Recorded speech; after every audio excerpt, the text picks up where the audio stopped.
Bye.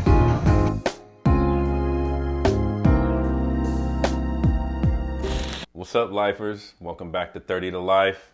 Hope y'all doing good today. Today we back in the office. So, we chilling right now. Right now I kind of just want to talk about anything with y'all today. So, I'm thinking about doing lives soon. Just give me a little time to do that. Some of y'all been asking for that. What we gonna talk about today, man? We got a lot of shit going on in the world. Got that coronavirus going on. We all on lockdown. I watched a video from Wes Watson today. He was like, man, can we please stop calling it lockdown?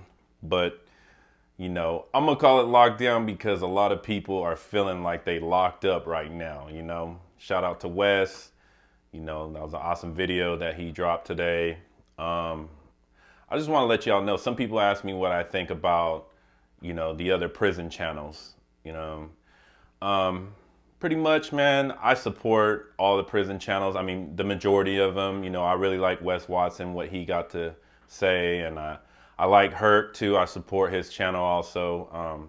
I've commented on a few of their videos, but, I'm not sure if they ever see it, but, I support them and I like what they're doing. They're really trying to help out people and trying to give back to the community and really try to help you guys during this crisis. So if you haven't checked them out, go check them out, because there's other information that you can get from them, as well as what you get from here on this platform. But so check them out, man. They got some good things to say. If you're looking for just like prison stories, you want to hear more about prison and things like that, Def 23 and 1, he's got a lot of interviews. He, talks with a lot of people. There's a lot of prison stories on there, because I know a lot of people don't really want to hear, the woke me, what I'm saying? They like that, let's talk about stabbings and riots and shit like that. But, we'll talk about that every once in a while, but sometimes you got to grow out of that shit. What I'm saying? I don't like prison being glorified. I like actually, just sharing my experiences with you. I've told you guys before, because I really just wanted y'all to just stay the fuck out of trouble and not end up in a place like that. Because, my experience there, what I'm saying? It wasn't as rough as you would think it was, doing 10 years. But there was times that were scary, and there was times that, I had to handle my business in there, whatever, But it's a part of life in there, what I'm saying? And you do what you got to do when you're in there. And, being in that type of environment, you realize a lot of shit. You realize that, what I'm saying?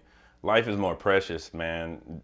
Being in there, that's not the business, what I mean? Like, I told you guys before, we used to say things like, man, all the squares are on the streets, and I wish I was a square, what I'm saying? So my whole thing with starting this channel was to really educate people on what was going on in there and the type of life we had to live. So, but as far as stories, I'm going to start bringing them back. I know I haven't finished my whole story on going to prison and my case and everything, but if you haven't checked that out yet, the part 1, the part 2 of how I went to prison, check it out. I know we need that part 3 and part 4. It's in my head. And there's just, like I said before, it takes a lot of work and a lot of, time, money, and just, investing in programs, things like that, to get the certain editing done, to kind of just bring you the feel of everything. So I'm not really on that right now because of the, what's going on. So I'm not the one to be getting on here begging for money or anything like that. So, you know what I mean? When I have the time and the funds and, and I can have the proper setup for you guys, I'd like to continue telling that story, the way we started it off. But I don't know. Let's see where this goes, and maybe I'll just talk about it a little bit more. I left off when I got busted. I left off right there when they finally took me down in the booking and rebooked me, and they charged me with second-degree murder. So pretty much what happens after that, again, I'm just going to tell you a little bit of it, but pretty much what happens after that, you got to go to trial, you got to go to court and everything. So the next step after that was basically I went to, my first court appearance where they pretty much, it's called a prelim, where they pretty much find you, the evidence and everything is good enough to go to bound you over for trial. So that was real quick. They went in, they felt they had enough evidence. The DA felt like they could take it to trial. And I was appointed a public defender. And man, dude was a good guy, man. But, he was a pushover. He was getting punked by the courts, by the judge. And, he just was, the whole case was sloppy, the way he was defending me. I mean, he literally, in trial, literally was messing my name up with the victim's name, you know what I'm saying? And it was just crazy how it was all going down. And I remember my co-defendants making fun of my lawyer, saying, what is he, drunk or something? Because he was just, sometimes he didn't even show up to court. He got sanctioned like several times for not showing up to court, and like as if something else was more important than, defending me in this murder trial. But it was a year-long trial. Me and my co-defendants, we tried to get separate trials. We filed a motion to get separate trials, and of course we got denied.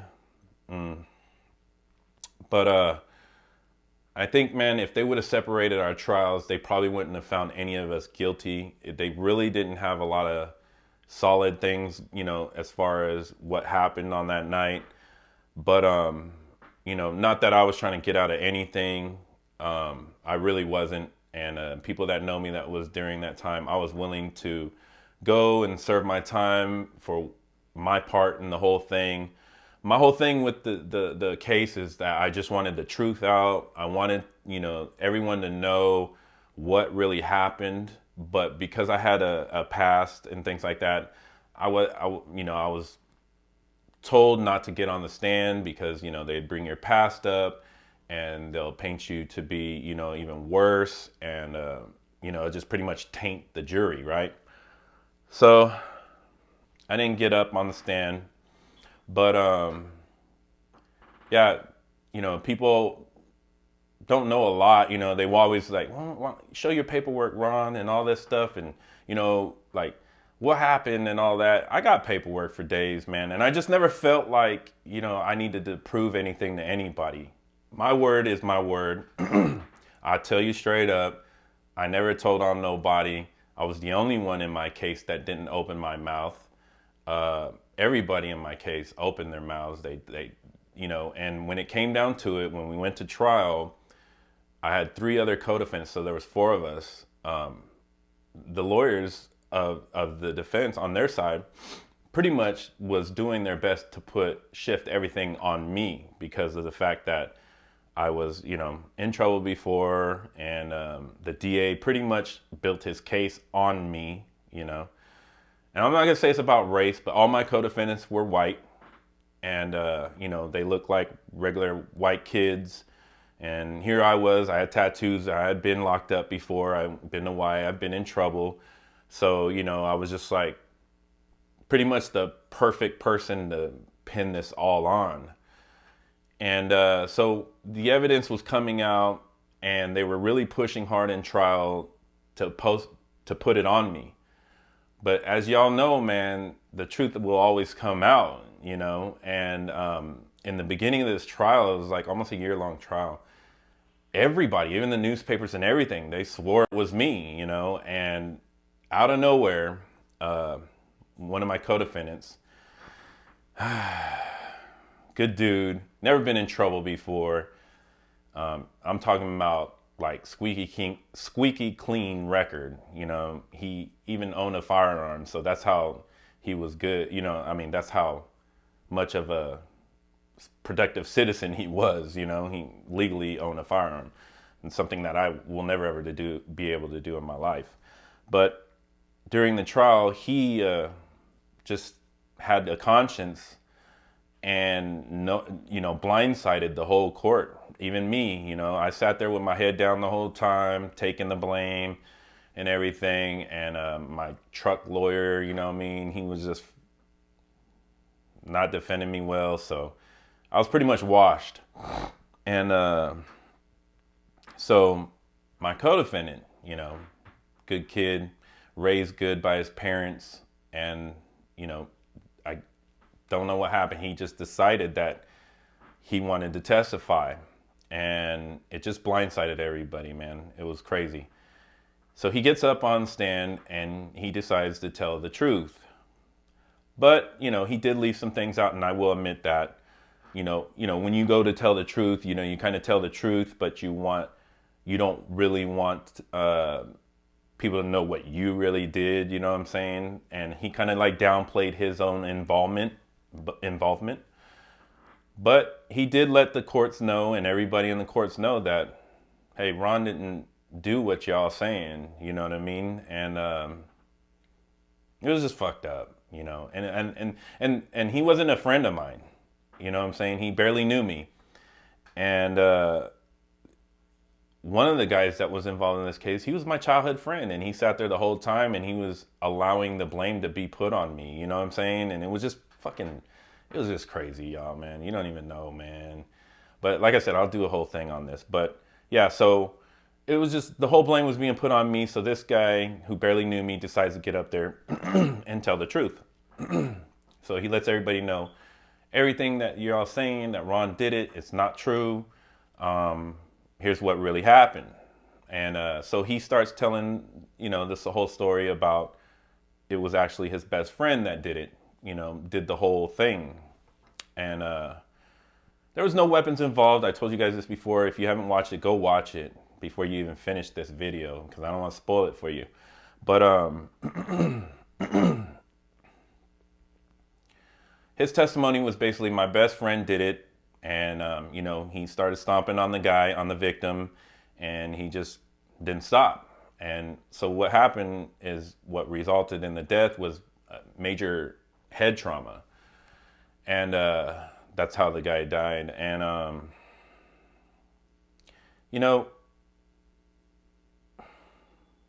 the thing about that is that I know in my heart that he never meant for that guy to die. None of us meant for him to die.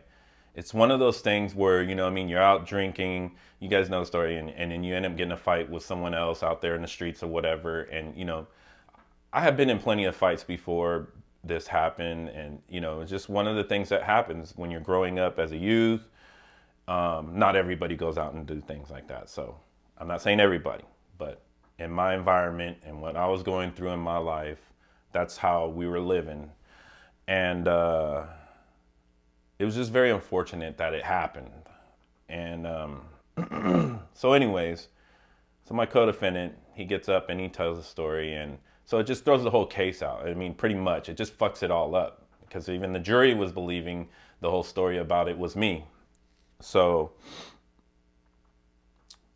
so what happened evidently is that we all end up getting convicted for the crime as a whole.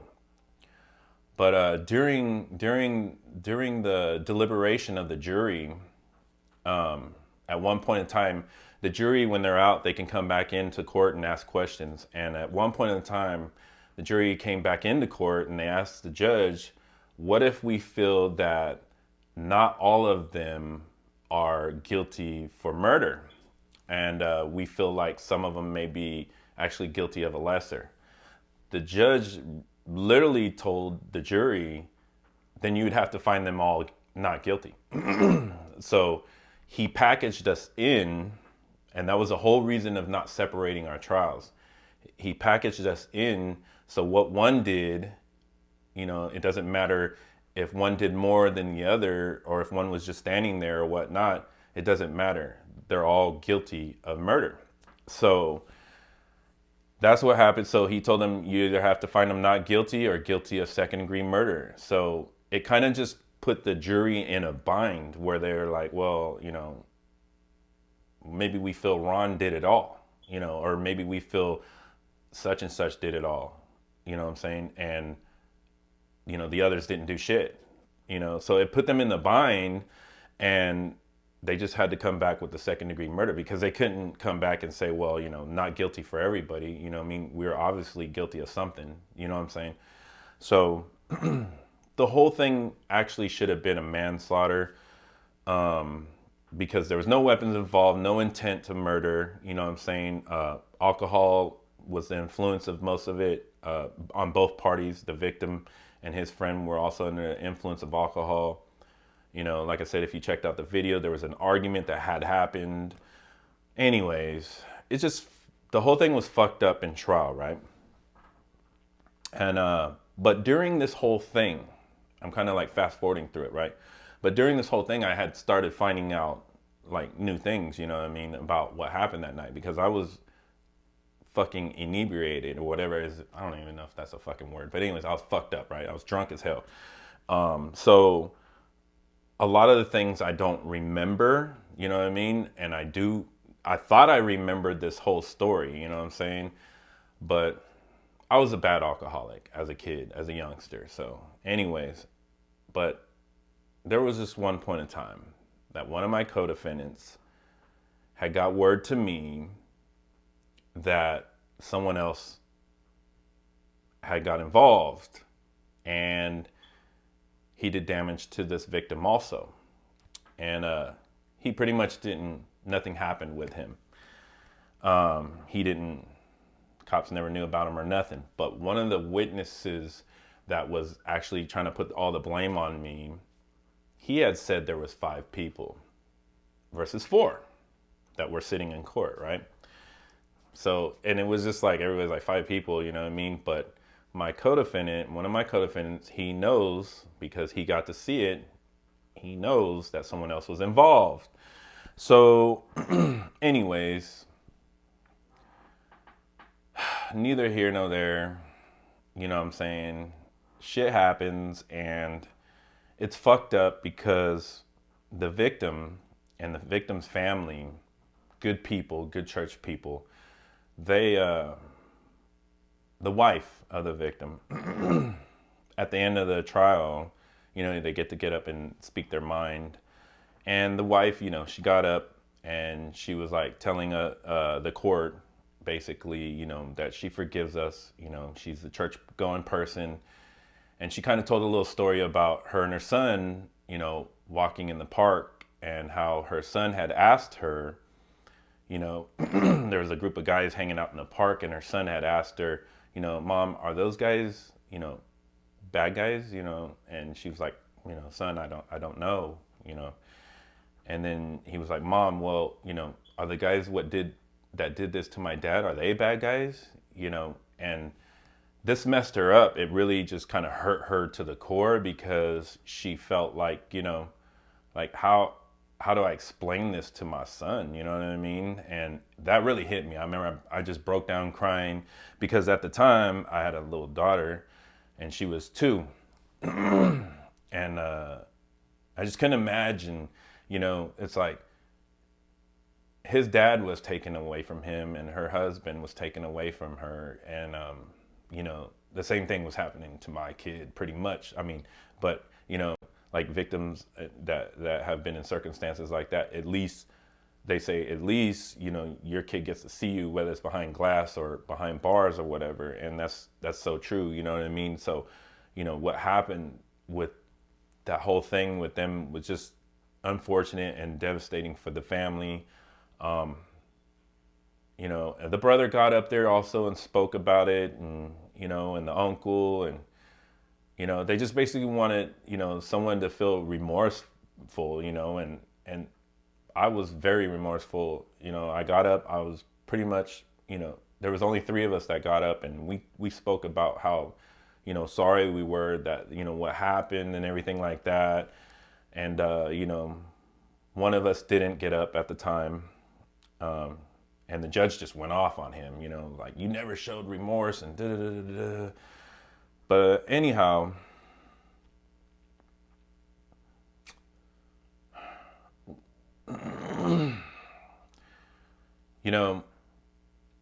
it's hard to explain, like, what the whole situation did to me. For me,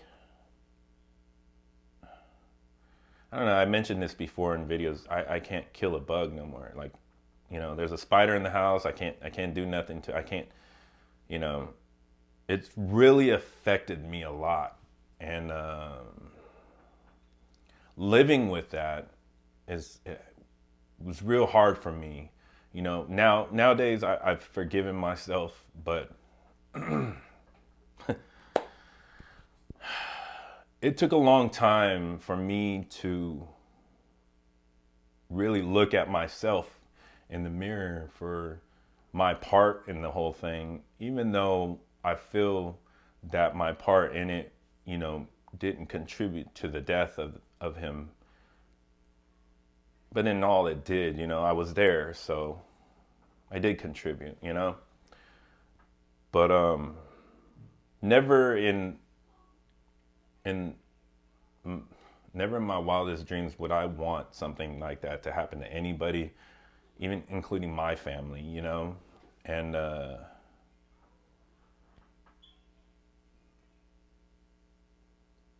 people get in my comments sometimes and they say, like basically like, shut the fuck up. You killed somebody. You deserve to go to prison and things like that. Yep. I agree. But you will never know the punishment I put on myself is worse than prison. I've beaten myself up over this.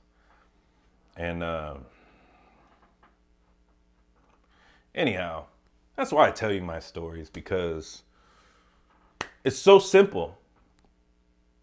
It can happen to anybody. It's fucking simple as fuck. You just never know, you know what I mean? One punch and the person can fall wrong and hit their head on a corner of a table, or fall and hit their head on the curb or cement and gone, you know what I mean? It only takes a little damage to the brain, to the head, to really just mess you up, and even take your life. So, and I know a lot of people out there, I know a lot of you out there have been in fights and just been involved in things like that, and probably never even seen a day in jail, But that's why I tell you my story, because this can happen to anybody. And even from the victim side and their standpoint, same thing, a night of going out and partying and drinking with your friends, you never think that anything's going to happen to you, So shit like that happens all the time. And I didn't know that, you know what I mean? Little ignorant fuck. I was just an ignorant kid,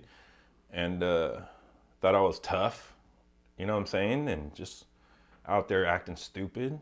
So anyhow, so we went through this whole trial thing and we got convicted, 2nd-degree murder. And like I said, I had been in trouble before. So they doubled my sentence. They hit us all with 15 to life. That was the max on 2nd-degree murder, and hit us with the max of restitution, $10,000 each from us. And I'm still to this day getting hit. They fucking fucked me. I've paid a lot of this down, but they kicked it up past 10,000 again. Like literally just changed the paperwork on me, and fucking, I'm still paying for it. Emotionally,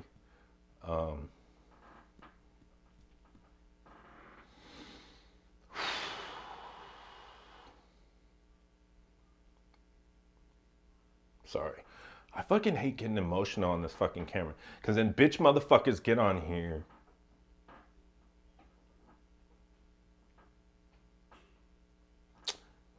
you just never know how things can happen to you. Anyhow, give me a second, guys.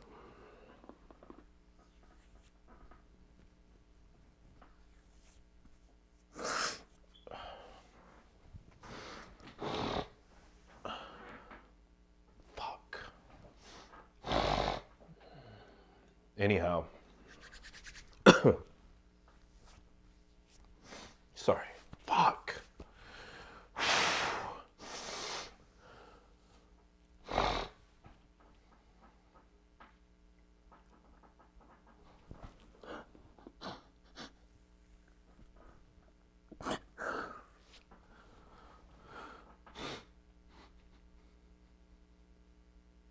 fuck, man. I'm gonna have to cut this shit out, guys. It's fucking. Anyways. So, let me pull myself together. Anyways, so we get convicted. I get 30 to life because I had a prior strike.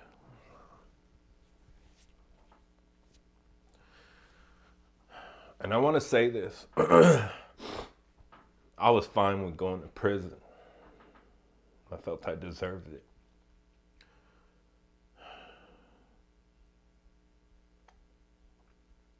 But particular person in my case, one of my co-defendants, the guy that we all felt did it all. I just recently hooked up with him before all this lockdown shit happened, and we talked, and we're good, man. And I got nothing but love for him. But when this all went down, I felt that he wasn't owning up to the shit that happened, right? And he wasn't. He admitted it to me when we linked up and had lunch. He was just in his own zone, and he felt he could beat the whole thing, and so he was in denial. I didn't do nothing. I wasn't there. I was somewhere else, and so I was very angry when shit happened. I was a total different person. If you know me back then, when I went to prison, I wasn't a nice person. Full of hurt, full of anger, rage.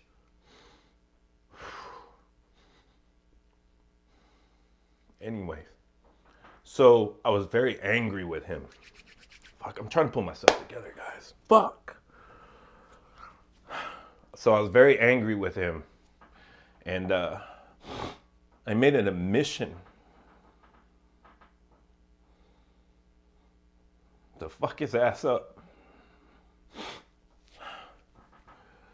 They had keepaways on us in trial, during trial, for the whole year in county jail. They had keepaways on all of us. They kept us apart from each other. I'm looking at the time. I hope this don't run out on you guys. But they had keepaways on us, right? So we never really could. We only shot kites back and forth to each other and shit like that. So the only time we saw each other is when we went to court and we were shackled and we were in chains. And then they would put us in different cells so we couldn't talk to each other, things like that. They basically separate us so that we would just fight against each other, in my opinion. You know what I mean? When we go to court, there was no togetherness, and there was all fingers being pointed at me and each other or whatever, and it just fucking tainted the whole jury and just fucked it all up, and anyways, so I was very angry, and the day we got shipped to prison,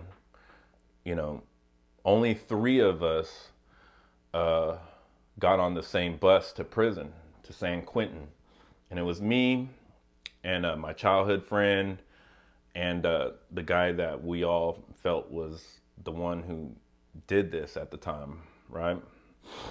So we're all shackled on this ride, and we get to San Quentin. This is all our first time in prison ever, and we hit reception, and prison don't give a fuck. Keepaways and all that shit we had in county jail, that was lifted. So they threw us in the bullpen together, a cell, big, huge cell, and everybody's in there. And I have no idea how prison works or anything like that, and either do my co-defendants. We're new to this. And so we're in this bullpen together, and there's like all races in here, blacks, whites, Mexicans, and so on. And I'm like the only fucking Samoan in the cage. And so I noticed that everybody gravitates to their race, in there. So I'm kind of just like sitting by myself. And my co-defendant, who I was very angry with, he was standing up, leaning against the wall. And all right, so the camera stopped. I knew it was going to do that. All right, babies. It's my kids. So go. I'm recording. Thank you, baby. Um, so we're in the bullpen now, right? And I hope this is recording. The guy that I'm mad at, you know what I mean, my co-defendant, he's standing there against the wall, and I look at him and I say, hey man, you know, we got life sentences now, man, and you could have did something. You could have got up and told your side of the story, and maybe, you know what I'm saying, this would have been different. And he's just like sitting there like, you know, and I was like, you know, man, come on, bro. I got a wife and a little baby. I got a kid. And he was like, so? And so we're all, you know, belly chains and shit sitting there, right? And he goes, so?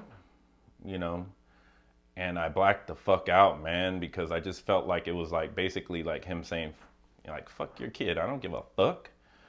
And I blacked the fuck out, man. And I don't know. Somehow I just like pulled my belly chains up to my chest, man, so my hands could be up here, man. And I rushed him.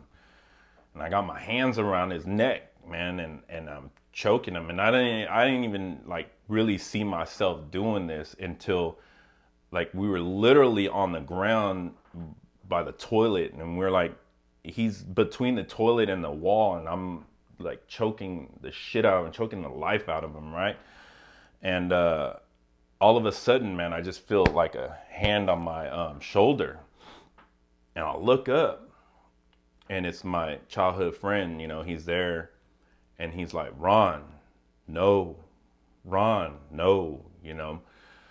And I look down, and I'm choking the fuck out of this dude, and I just fucking let him go, man. And I just get up, and I remember just going and sitting down, man, and my wrists were bleeding and shit because of the handcuffs, because I was just like so like straining the chains as far as I can strain them, you know what I mean? And he had, I'm literally like marks on his neck. I mean, it was bad.